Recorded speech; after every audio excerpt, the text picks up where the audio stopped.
কারো কিন্তু কম নাই, এটা কিন্তু ভালো বিষয় হয়েছে, আমাদের রক্তের ভিতরে দিতে হবে।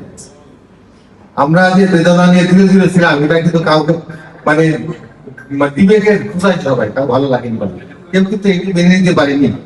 কবির ভাষায় একটু কথা বলি, আমাদের ওপেনিয়ন এই যে বেলার গ্রুপ আছে তাদের সহ আমাদেরকে শুদ্ধের জন্য বলতো, তাওয়ার গতির মতো চাল চালে যারা, গতি হারা হবে তারা, হবে প্রাণ হারা, সীতার ছাইয়ের মতো হবে নিঃশেষ, তারাও আমার প্রিয় হয়ে অ্যাপেক্স বাংলাদেশ।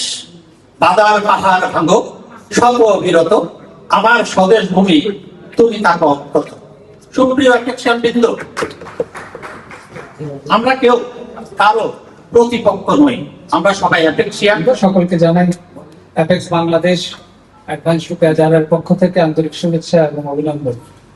খুবই ভালো লাগছে, খুবই মহতী একটি কাজে অংশ হতে পেরে খুবই ভালো উপলব্ধি করছি। আজকে সেবা মাস আজকে উদ্বোধন হতে যাচ্ছে আমাদের এই ডিস্ট্রিক্ট থেকে সহ সারা বাংলাদেশে আমাদের সার্ভ ইউনিটির প্রত্যেক যে সেবা মাসটি উদ্বোধন হচ্ছে।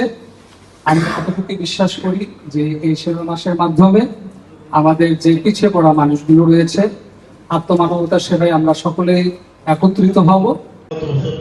অনেকবার মিটিং হয়েছে এই ঐক্য নিয়ে, অনেকবার মিটিং হয়েছে ঐক্য নিয়ে।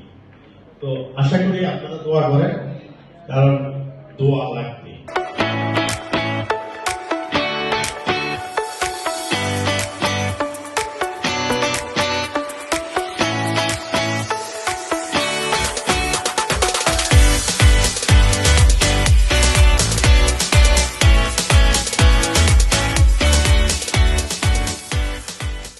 আমার আরম্ভ হয়েছে অ্যাপেক্সের মাধ্যমে। অ্যাপেক্সে থাকার কারণে অন্তত শিখেছি, অন্তত কথা বলতে শিখেছি, কিছু কাজ করতে শিখেছি, যেখানে যাই অন্তত একটা অবস্থা তৈরি করতে পারি। নাহলে এই সেলিম মেয়ের কথার উপর আমি 3 লাখ টাকা উপরে আমি কিন্তু আপনার শর্ট টাইম করতে পারতাম, একদম শর্ট টাইম। উনি শেষ হলো মনে হয় 4-5 দিনের মধ্যে আমি এই টাকাটা জোগাড় করতে পারতাম। তো এটা অবশ্যই আল্লাহ অবশ্যই সম্ভব।